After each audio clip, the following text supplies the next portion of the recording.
If we say, I love you, but we don't know who I am, we don't know who you are, then how can I say I love you?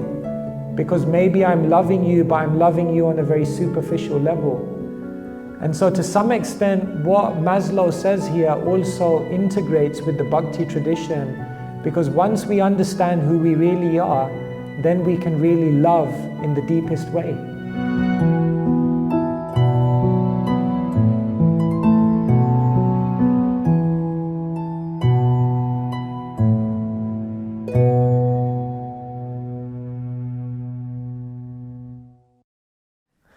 So today I thought we could talk a little bit about success. All of us want to be successful. All of us want to kind of live our life in such a way that we look back in the future and we look back and think, yeah, I achieved everything I wanted to achieve. One thing is we don't want to look back and have regrets. One thing when I joined the monastery, one of the monks said to me is, he said, the pain of discipline is uncomfortable, but the pain of regret is unbearable. And that really resonated with me. And he said, you know, when you wake up in the morning, it's difficult to define your goals, to stay true to your goals, to embrace the discipline, to fulfill your goals. It's tough. We wake up, we know where we want to be. But he said, if you don't embrace that discomfort of discipline, then eventually you'll fall short of your potential, and then you'll have regrets. And when we look back in our life and we have regrets, that's unbearable, because we can't turn back the clock. So much of spiritual culture is basically about being conscious so that we don't end up having regrets in our life.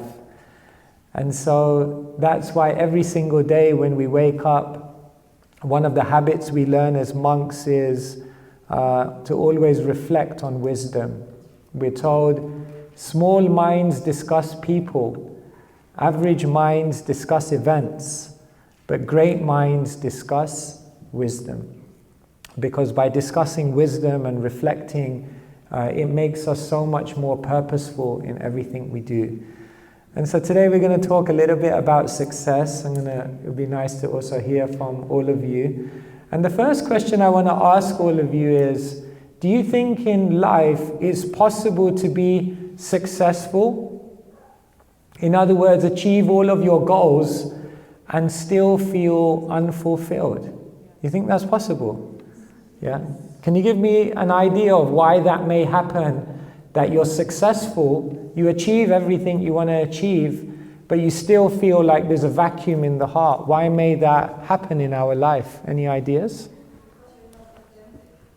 Because you're not authentic.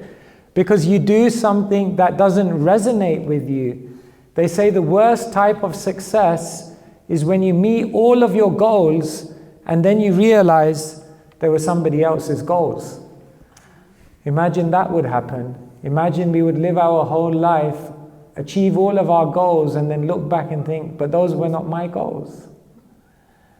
It's almost like, imagine you go into an exam and you think like, I'm sitting next to the smartest kid here and I haven't revised, it must be God's arrangement.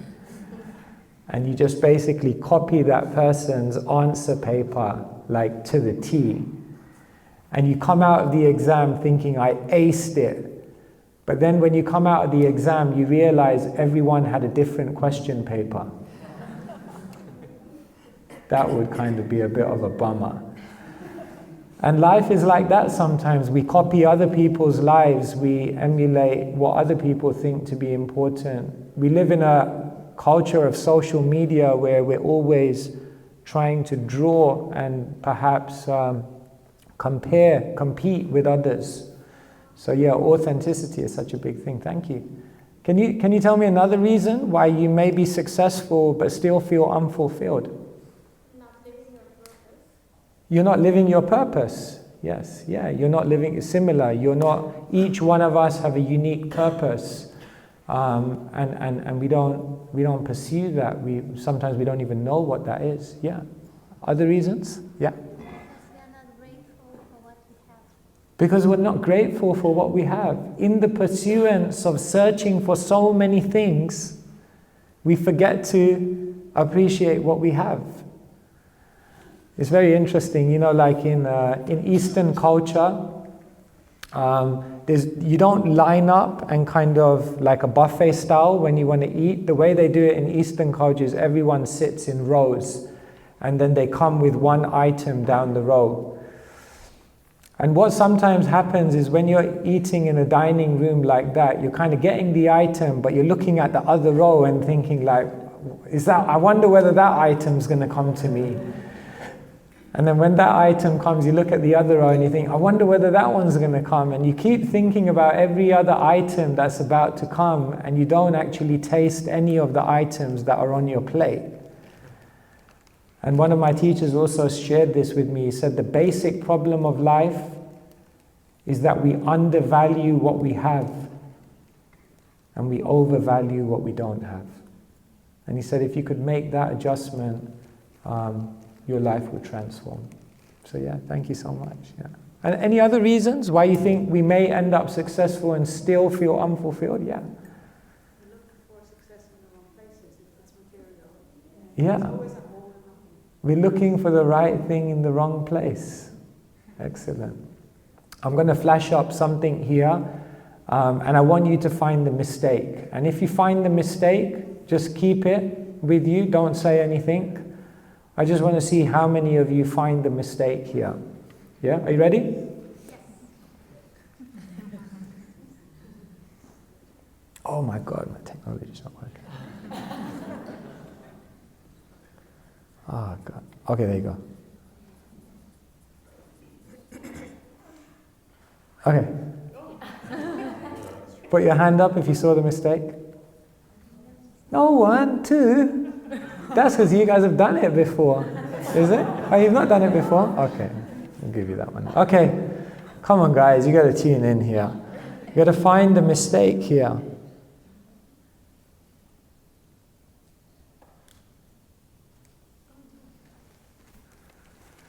Put your hand up. You found the mistake.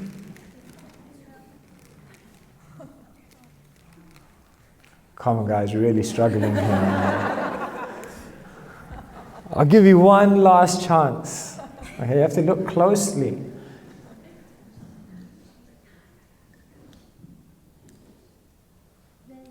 Don't say anything. Okay, now put your hand up.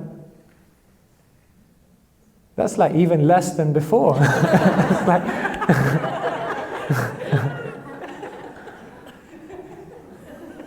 okay, do you want the answer? Can you find the mistake? This is the mistake.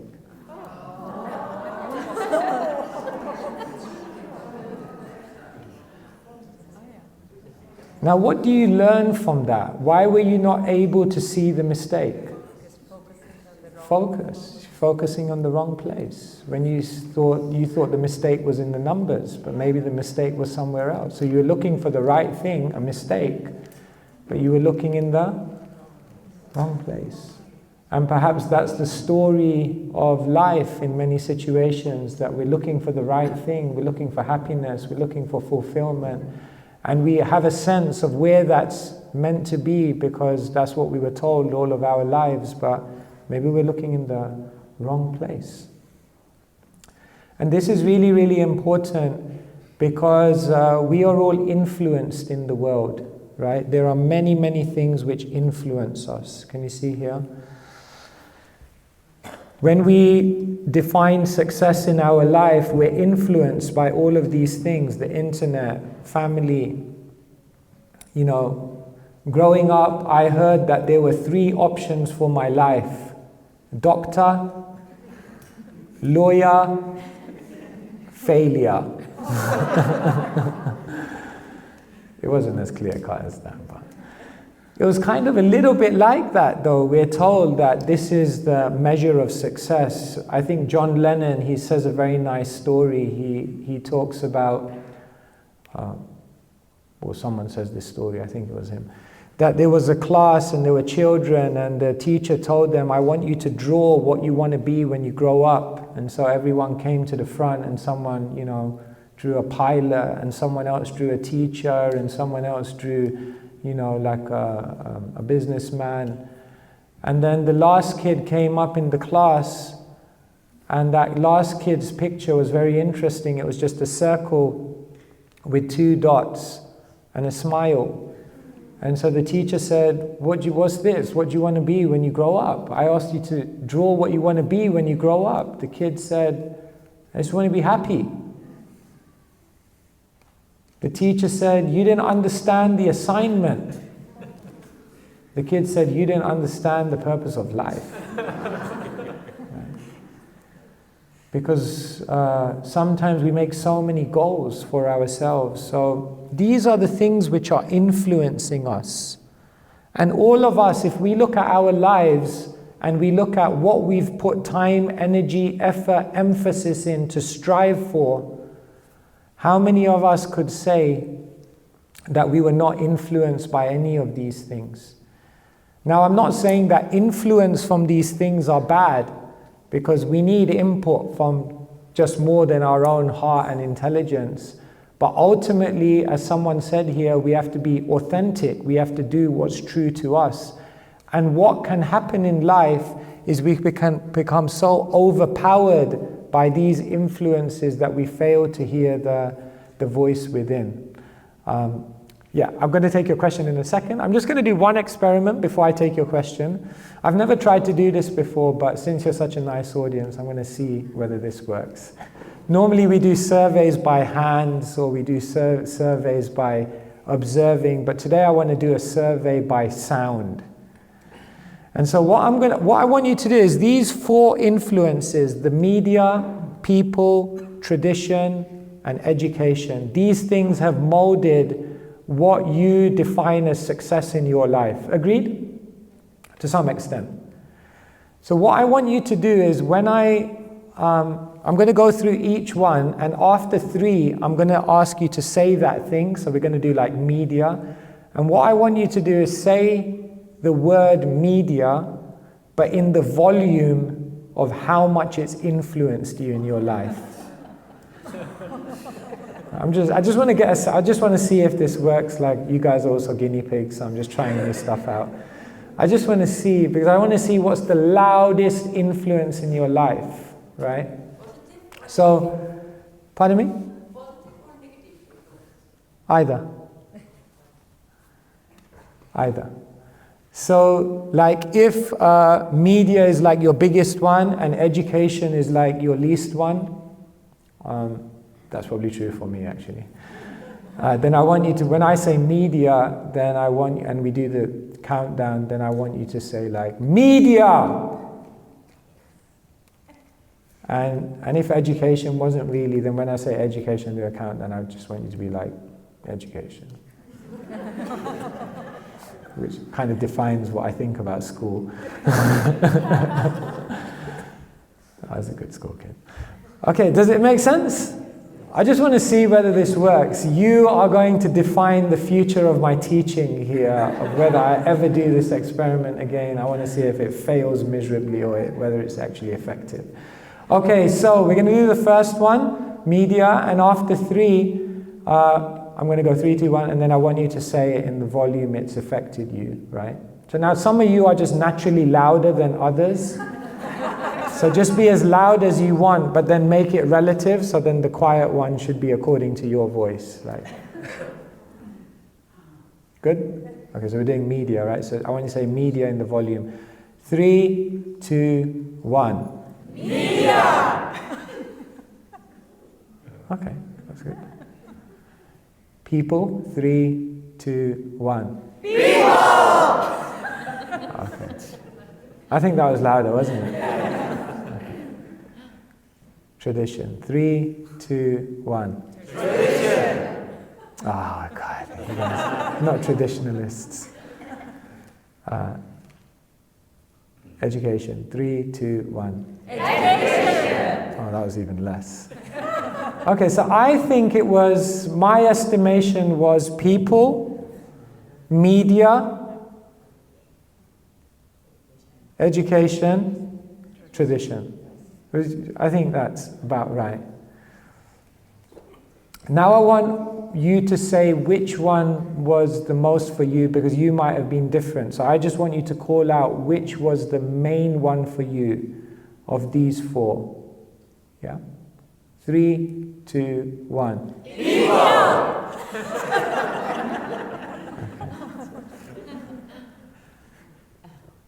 And that last one is very telling, because that's what basically happens to us every single day. We hear all these competing things, and sometimes the media tell us one thing, our family tells us another, the educational system says something else, everyone around us is doing something different, and our heart may not resonate with any of it, and we become very confused. So this is the situation in the world, and this is why wisdom, spiritual knowledge, reflection, stepping back, disconnecting to connect is so important, because otherwise we go on a trajectory where maybe we're not going to achieve either success, or we're not going to achieve satisfying success. And that's what the spiritual journey is about. Okay, let me just pause here, because I know there are some questions. So, or is it a comment or a question? Or? Both. I have a question about the top influences, because Yeah. I think that the parents are also top influences, because they condition us through their conditioning. Yeah. And that's what brings us up the first 7 years of our life. That's very important. So I think those are also top influences. Parents, yeah, 100%. Yeah, I think this is not an exhaustive list, but yeah, definitely parents. That's why I think for all of us, when we said people, really it's those people. And as you said, sometimes our parents can also project onto us. There were once a couple, a mother and a father, and they were arguing, and they said, doctor, lawyer. These weren't my parents, by the way. I know I gave the anecdote, but they said, so the mother said, no, doctor. The father said, lawyer. She said, doctor, lawyer. So they went to the judge. So they were arguing in the courtroom, doctor, lawyer, doctor, lawyer. So the judge looks at them and he just says, I don't get it. Why don't you just ask your son what he wants to be? And they just looked back at the judge and said, but he's not born yet. And that's what sometimes happens. Even before a child is born in this world, everyone has plans for what they have to do. And in that way, like you're saying, there's so much projection. So again, it's not that we don't listen to our parents. It's not that we don't learn from the educational system. It's not that tradition is entirely unimportant. But it cannot subsume. And to be honest, if we're honest, for most people, that's basically what happens. It's so hard. It's so hard to hear all of these voices and then be yourself. It's amazing. One philosopher says, to be yourself is simultaneously the easiest thing and the hardest thing. Can you imagine? To be yourself is the easiest, most effortless, most natural, and also the thing which requires the most amount of bravery, courage, authenticity, and deep soul searching. And that's where most of us struggle. What's the question? Yeah, so this is, what we're talking about here is not so much about blaming anyone or not so much about pointing fingers, but it's more about finding our own authenticity, finding our own voice, finding our own heart, living our own life. And if we're able to do that, then our life will be so much more meaningful. And so, yeah, let's just go forward a little bit, defining what success is. Now, even this is very, very difficult, because if I ask you a question like, what is success for you? Imagine I stopped you on the street and, you'd probably just ignore me, but if you didn't ignore me and you actually took me seriously and I asked you, what is success for you? Put your hand up if you think you would be able to answer that in one clean sentence. Oh wow, okay. We have some. Would some of you like to share what that is for you? That would be interesting to, yeah, if you feel comfortable. That's harmony. To? Harmony. To live in harmony. Beautiful.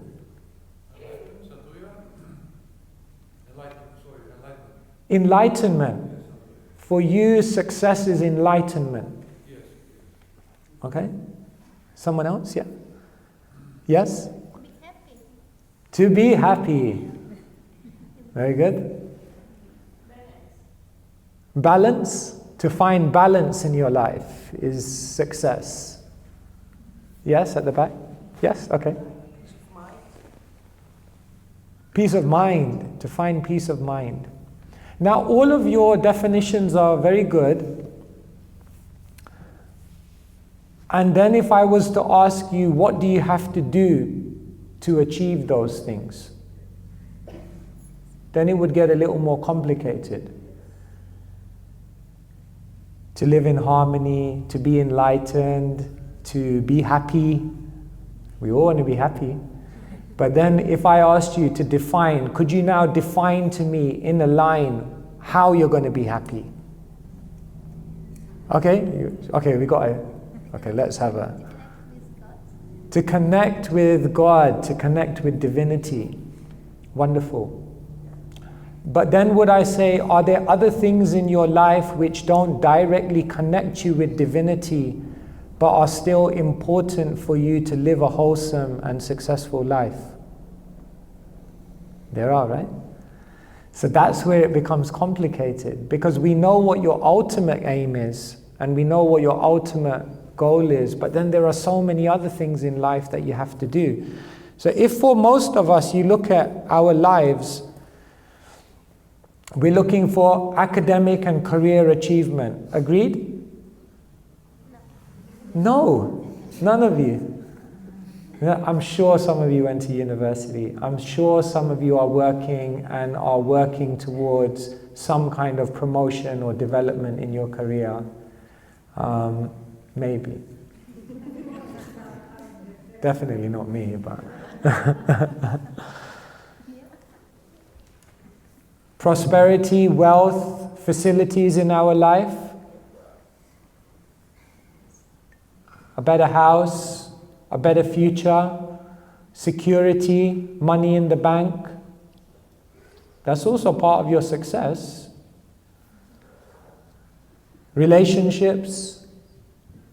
Yes, we want to connect with the divine, but what about the success of your relationships with the people here and now? That's also a part of your success. And then spirituality and inner peace. Broadly speaking, we can say these are the types of success that people look for. Do you think any of these endeavors are useless?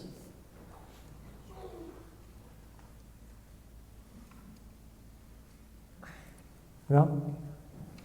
You think all of them are useful?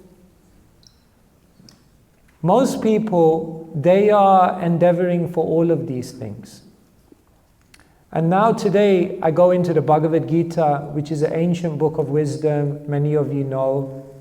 It's 5,000 years old, it was written in Sanskrit, and it's considered like to be the summary of the Vedic teachings, the ancient teachings of India. And the amazing thing about the Bhagavad Gita, which really struck me when I read it, was that it wasn't a book which was polarizing the material from the spiritual. It wasn't a book which was telling you everything in the world is useless and everything you're doing here is just temporary and inconsequential and you should just be spiritual. To be honest, that's what I was thinking in my heart. That's what I was thinking life was about.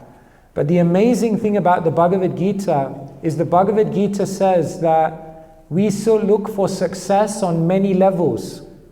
And all of these levels of success that we seek are not bad, providing we do them in a certain way connect them in a bigger journey and do them according to what attention, time and energy they require without allowing them to consume the entirety of our life. And so the listener of the Bhagavad Gita is someone called Arjuna. He's a warrior, he's on a battlefield, and he thinks to be spiritual means to give up the academic and the career, means to give up the search for prosperity and wealth, it means to give up all relationships of this world, and he thinks success means to just look for spirituality and inner peace. And the amazing thing is, Krishna tells him, don't do it. Krishna says there are some people who endeavor in what you're doing to try to escape everything and turn away from the world, and that won't work. And Krishna says there are other people who look for academic, career, prosperity, wealth, relationships, and they forget about the spirituality and inner peace. And he says to Arjuna, don't do that. Basically, what Krishna says to Arjuna in the Bhagavad Gita is live an integrated life of success, where you can be successful in the here and now, but you're successful in such a way that it also contributes to a deeper, a bigger, a broader definition of success, the ultimate success that we look for, which is that success of spirituality and inner peace. So many of you are familiar with this. This is a model that Abraham Maslow created called the hierarchy of needs. The hierarchy of needs. So he says every human being searches for different things in their life. On the foundational level, there are physiological needs. We need food, water. And then once we have those basic things, we look for safety, security, comfort. And then he says beyond that, we look for relationships, because life is not just about things. They say nowadays in the world, really what we should be doing is use things and love people. But what most people do is they love things and use people.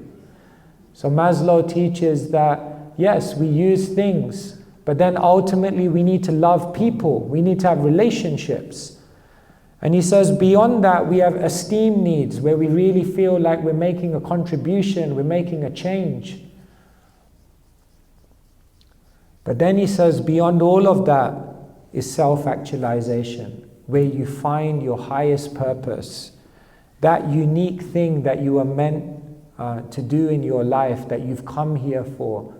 And that's individual to every single person.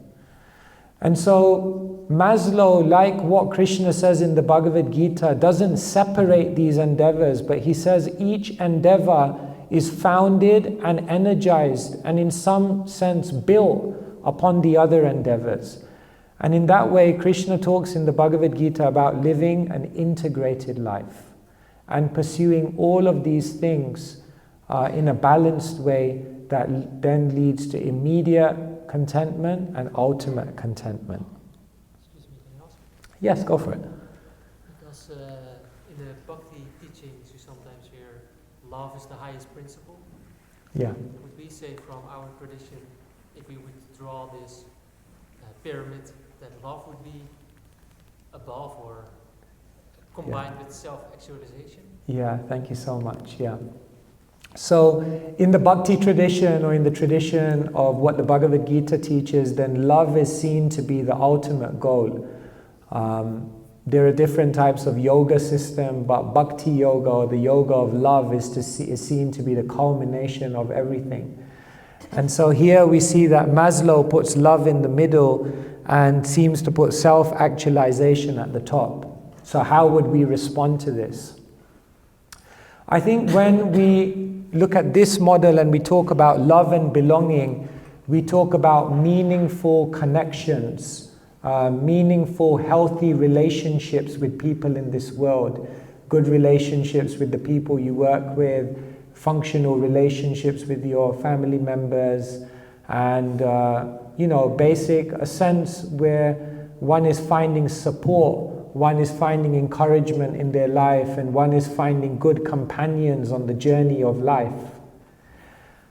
But to experience true love, you can't experience true love until first you've understood who you really are. If we say, I love you, but we don't know who I am, we don't know who you are, then how can I say I love you?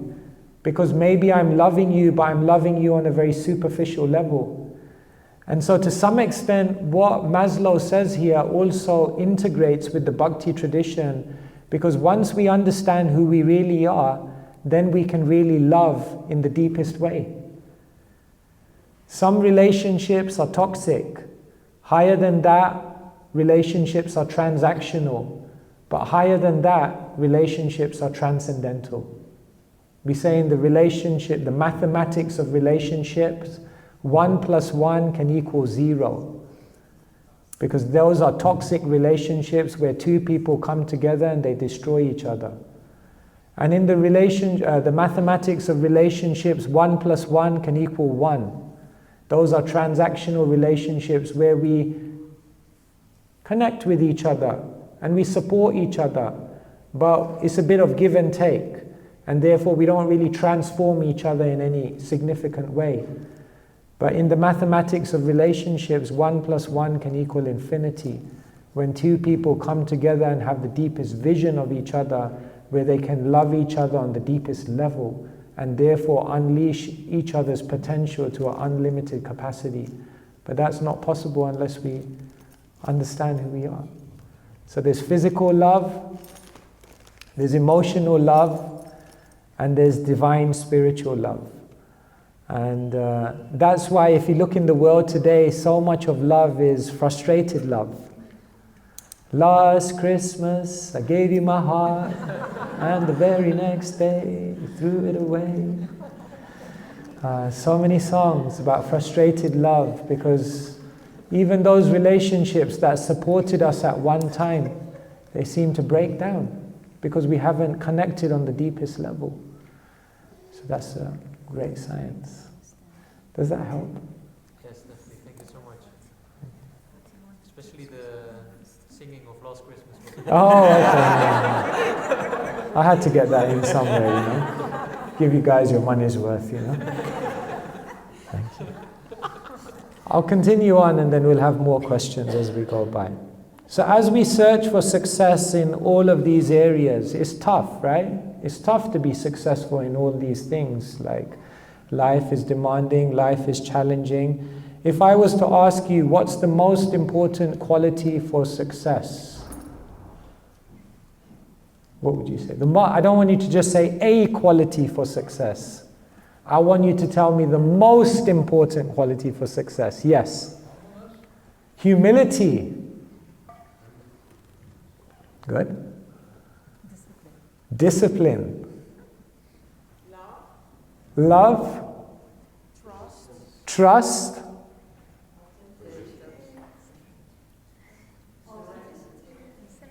Surrender.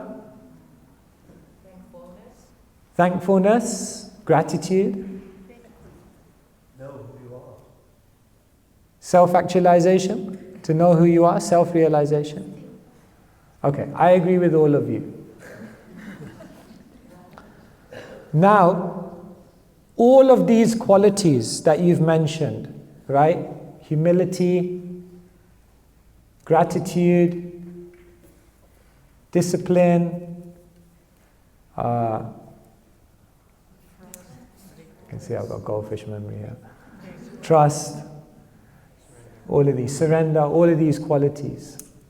If I was to ask you, what is the main block? There's one block to developing all of these qualities that you've mentioned.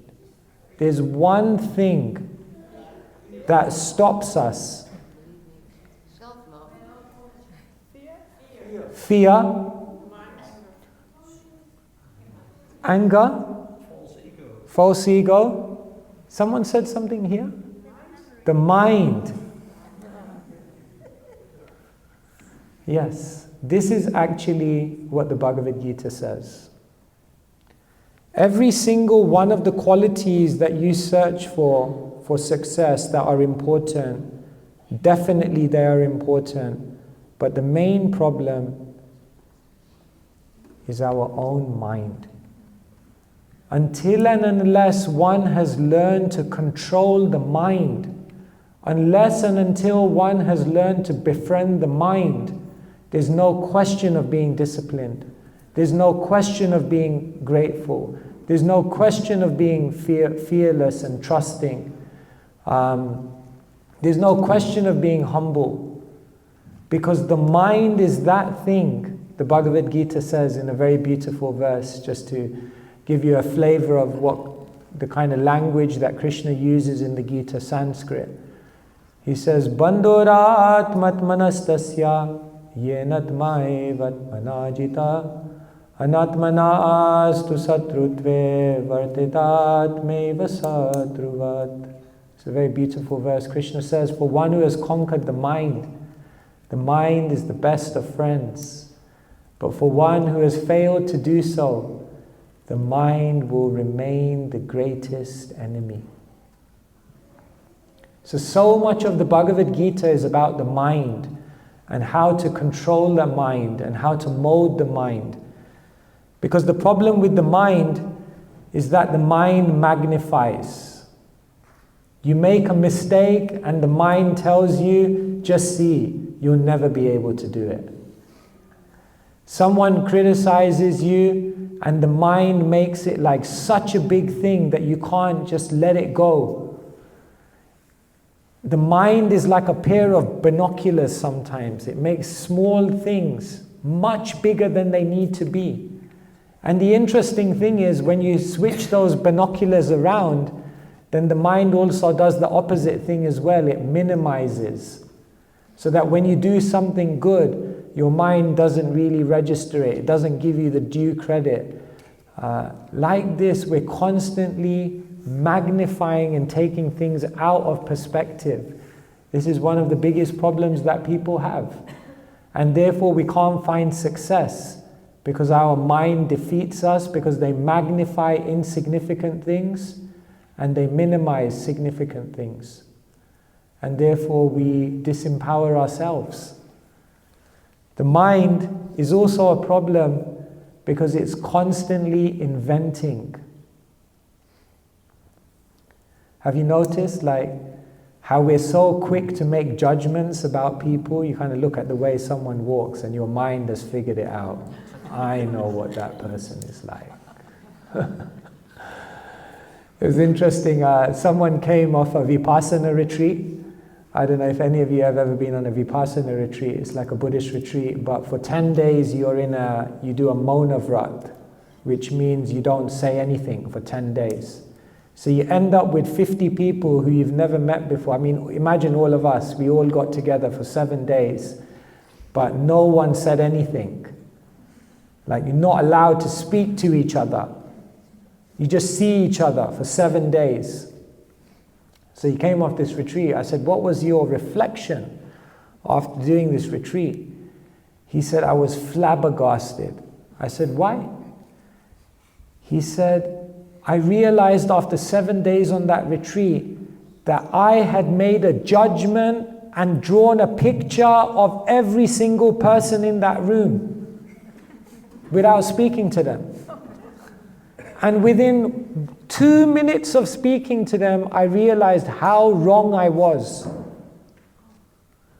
And he said, it scared me so much because I realized I go through life and my mind is constantly inventing things that aren't there. And the amazing thing is we take it so seriously and then we make all of our decisions and directions based on inventions of the mind. Krishna says it's a dangerous thing.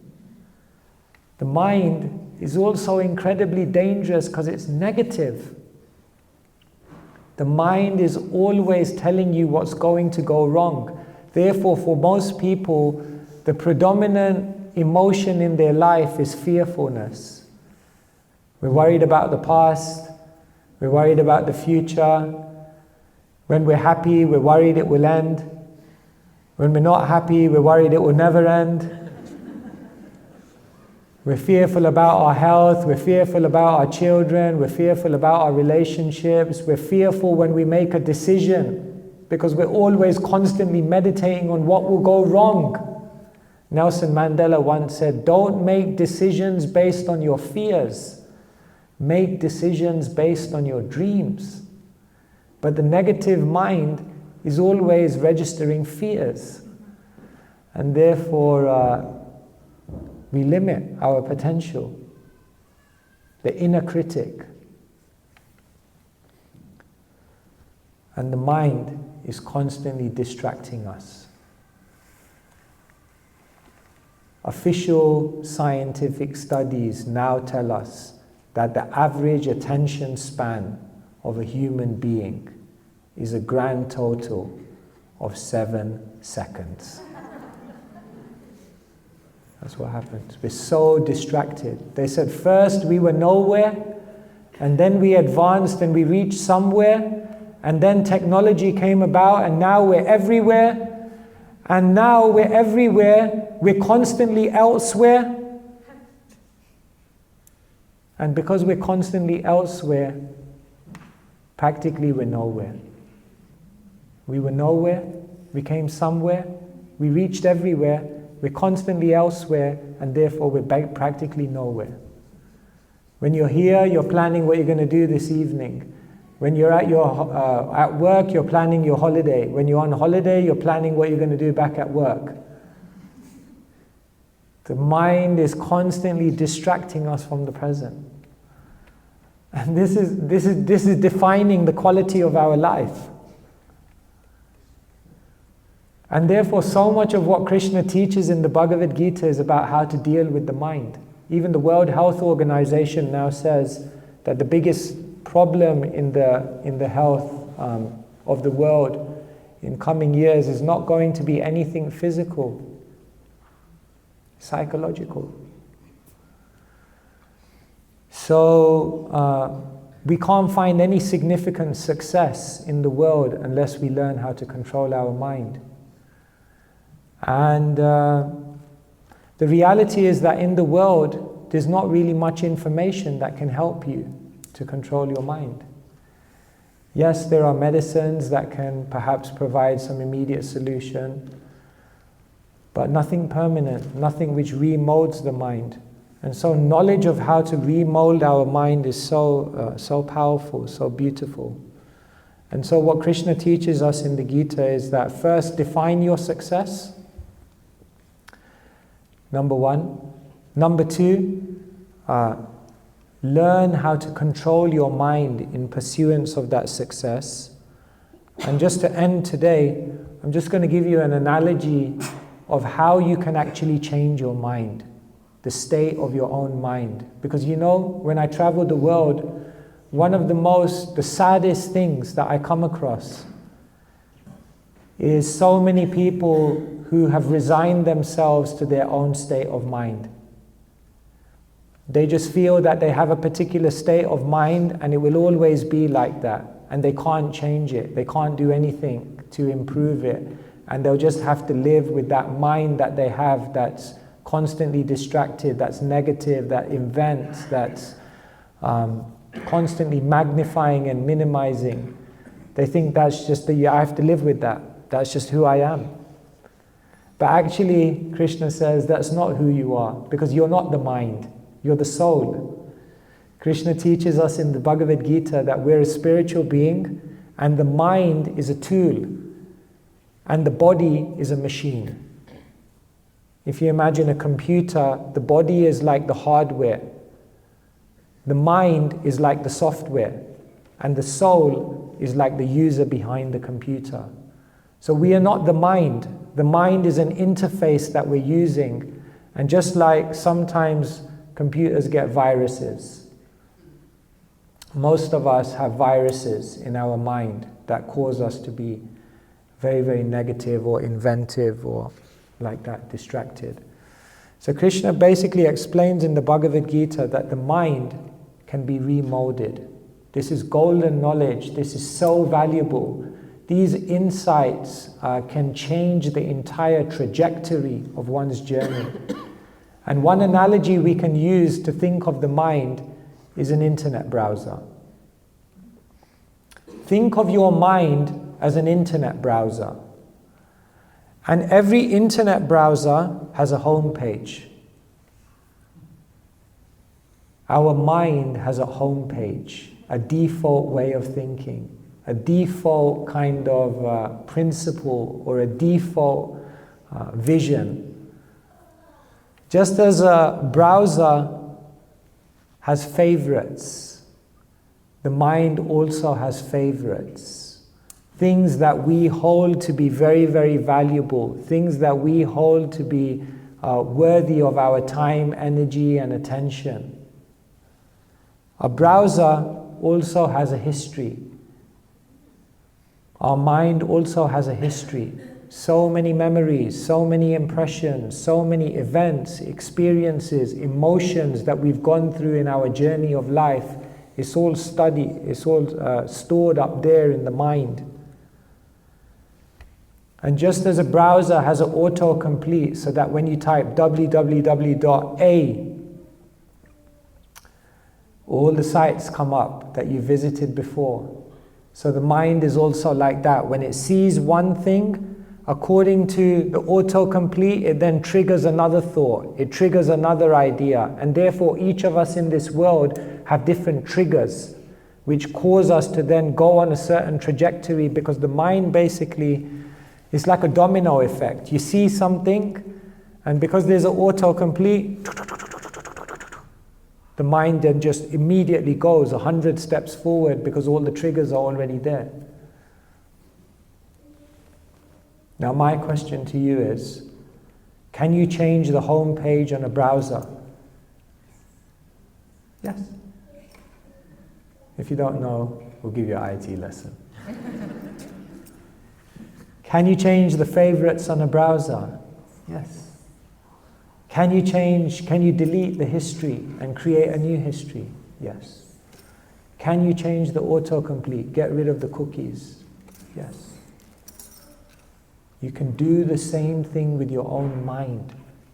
And that knowledge of how to change the home page, how to reconfigure the favorites, how to readjust the history, how to change the autocomplete, that knowledge, that golden knowledge of how to do all of that, which changes the entire trajectory of life, is contained within the Bhagavad Gita. The interesting thing is, even when you've changed the home page, you've adjusted the favorites, the history, and the autocomplete, there's always a chance of pop-ups. And so the Bhagavad Gita even teaches you how to deal with pop-ups. Because sometimes you can be in a very spiritual assembly like this, and something pops up in the mind which ain't so spiritual. Once I was on the London Underground, the train station, and there's you know these long escalators that go down, and it was packed, it was rush hour. And as I was going down the escalator, I was like, as the monks do. This thought went in my mind like, I wonder what would happen if I pushed the person next to me.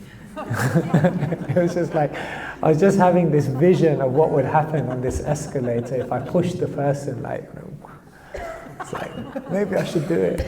No, it's the mind, it's a pop-up. So sometimes we get these pop-ups as well. They just come, these random thoughts. I think like, whoa. One of the monks, he said to me, he said, my mind during meditation is like a horror movie. It's like things come up, the mind is unpredictable. So the Bhagavad Gita teaches us, remode your mind, optimize the browser of your mind. And that means don't just pay attention to what you do between 9 a.m. and 5 p.m., but pay attention to what you do between 5 p.m. and 9 a.m. Maybe what you do to relax, to recreate, to realign, to re-energize in those hours may define your waking hours in more powerful ways. And so as we look for success in this world, we encourage all of you, take advantage of the Bhagavad Gita. There's very powerful wisdom, very, very practical. It's not just something which is dealing with the afterlife. It's very much dealing with the here life and how to deal with the constant companion that accompanies each one of us on this journey as we look for success. It teaches us how to deal with our own minds.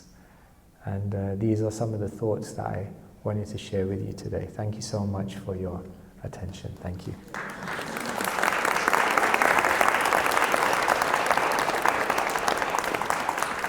So, how are we doing for time, Mantrini? Should we take a few questions here, or should we give everyone a break, or how should we do it?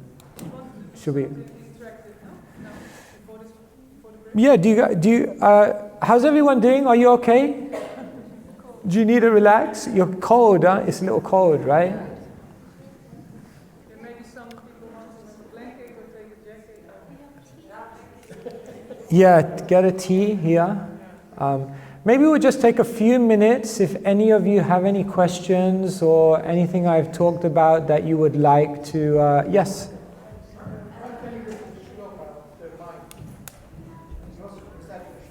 I was reciting a shloka on the mic, a verse about the mind. Is that the one? You're asking for what number that is? Oh, which chapter of the Bhagavad Gita? All right. I'll get that up to you. Okay, 6.6, there you go. Okay, I'll just give others a chance and then we'll come back to you, just to give everyone a chance. Yeah? Is anyone here, has any questions, anything you would like to ask? Yes? I have a lot of anger issues. So how to deal with these kind of... So many of us, we have kind of issues with anger. So how do we deal with that according to the Bhagavad Gita? So generally what happens with anger is there are three ways you can take it. Some people, when they experience anger, they lock it up. What they do is they feel angry, but what they do is they don't express it, they hold it in their heart, and they just distance themselves and they become very removed from the situation. The second way to deal with anger is people let it loose. They just express their anger and they just give someone a piece of their mind. But we tell people, don't give people a piece of your mind, give them peace of mind. So we shouldn't do that. So the Bhagavad Gita encourages us, don't lock it up, don't let it loose, but rather process your anger. So the really important thing we have to learn in our life is how to process anger. And the way we process anger is usually by speaking to someone who can give us an elevated perspective.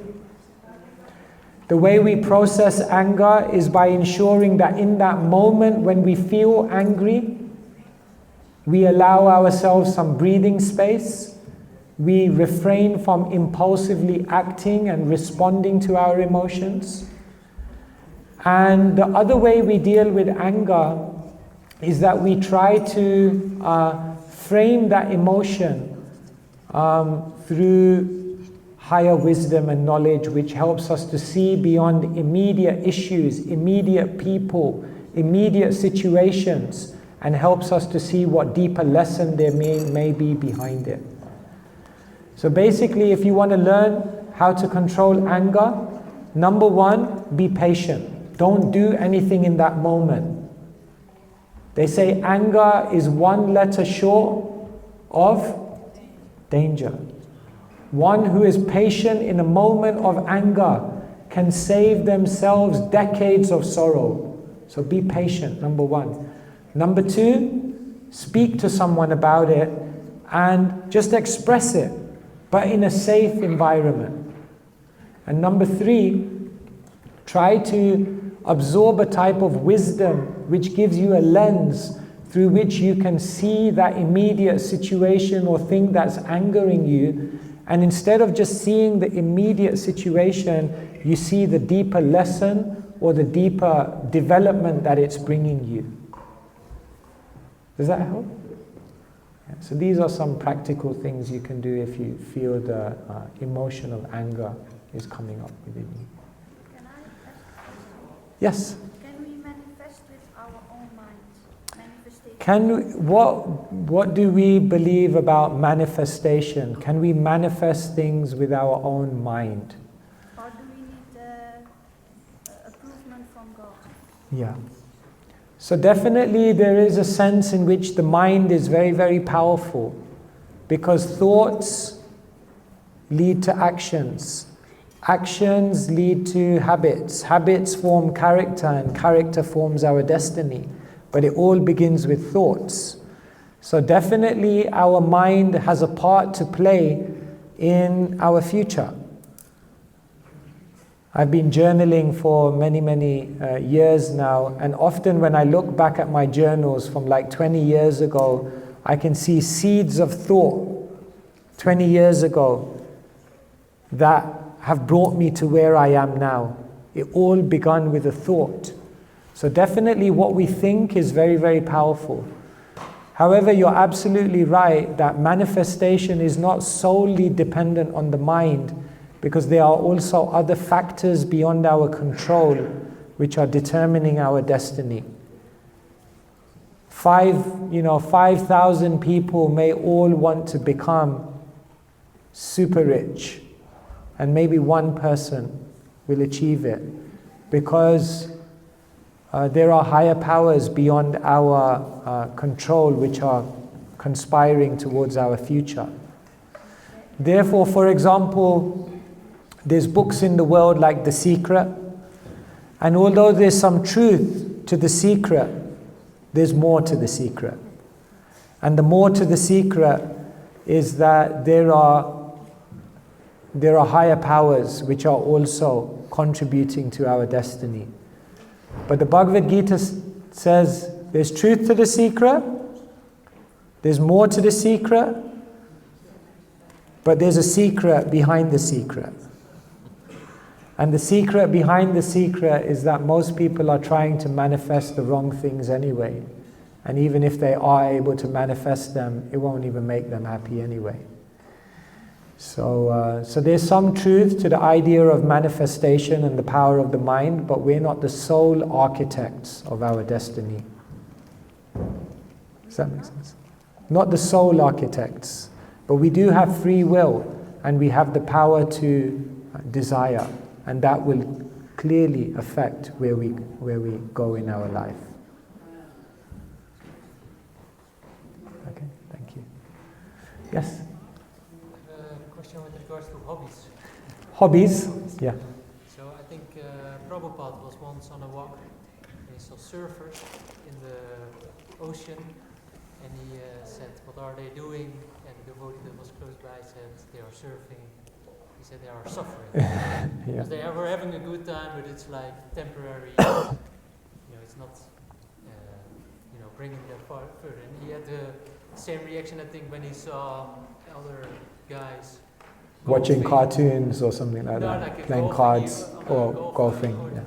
It was very sad for them that they spent their time on the golf Yeah. court. But on the other hand, it's like, You need some time to just chill out. yeah, it's not like they're doing harm. It's like Yeah. like what is success? Yes, you want to be happy, and okay, you want to have a good time. Yeah. Doing something you like, it's, you would say, maybe in a mode of goodness, like Yeah. surfing in harmony with nature, outside, and these kind of things. Then, how to relate those two things. Like, on the one hand, you would say, yeah, but it's also, material enjoyment, and maybe also, like, playing sports is bodily attachment and these kind of things. Yeah, So how to balance that out? yeah, so recreation, hobbies, surfing, sea at Laguna Beach.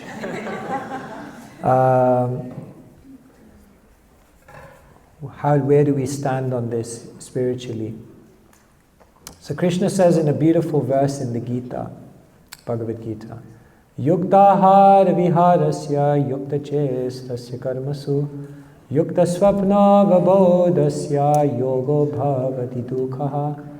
Krishna says one who is regulated in work, recreation, eating and sleeping can mitigate all bodily pains by the yoga system.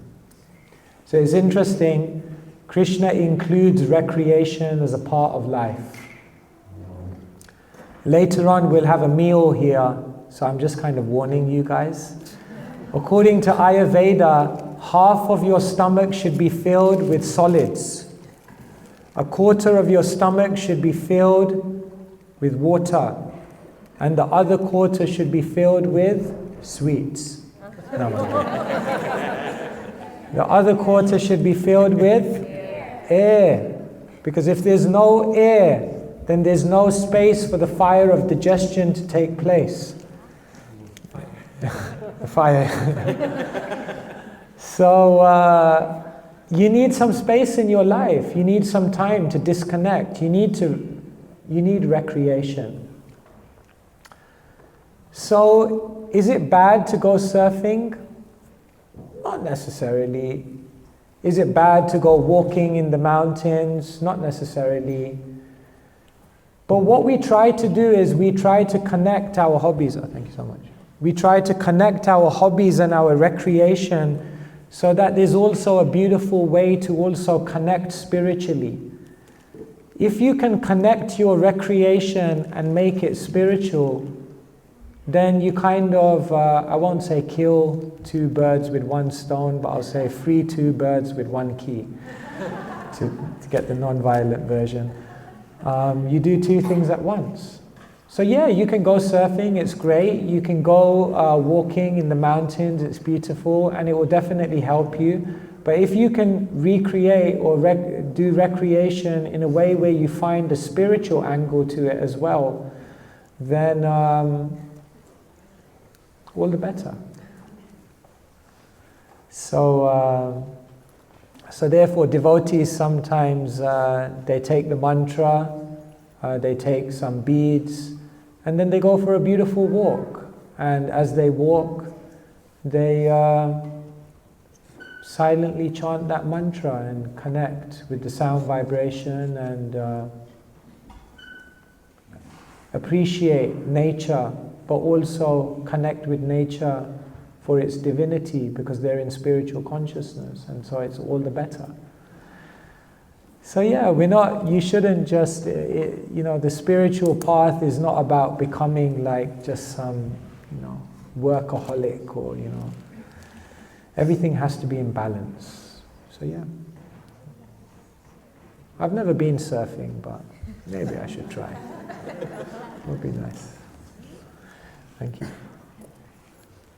Okay, yeah, maybe one last question, and then we'll give everyone a little bit of a break. And then some of you have hands, so then we can speak to me personally after. Yeah, we'll have one last question.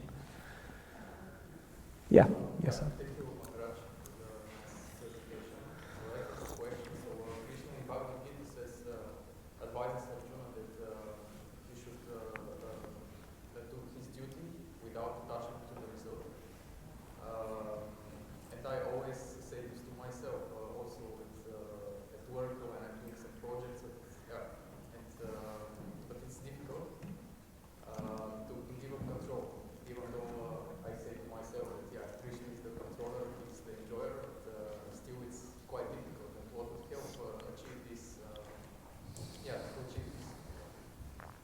Yeah. So one of the key teachings of the Bhagavad Gita is that Krishna says we're not in control of the results of all our activities. As I mentioned, we can try, we can put the best of our thoughts and efforts, but we can't control the outcome. So Krishna says in the Bhagavad Gita that one should act as the matter of duty and shouldn't be attached to the results. Number one, because those results are not caused by you. And number two, because those results don't define your happiness. So how do you actually become detached from the results of what you're trying to achieve in this world and act as a matter of duty? See, the main thing is, again, it comes to how you define success. Because we define success in terms of results, then we become attached to results. Because we define our value in terms of our position in a ranking, our popularity in a crowd. We define our success based on power, based on a percentage in an exam. Because we define ourselves by all of these things, then we become attached.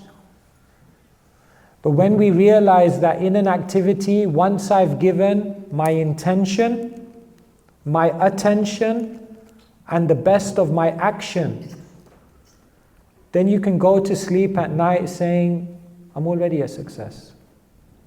Because I gave the best intention, I gave the best attention, and I guess gave the best action. And now whatever happens, that's down to divinity. And sometimes divinity has a better plan for us than we do. The Dalai Lama once said, not getting what you want can be an amazing stroke of good luck.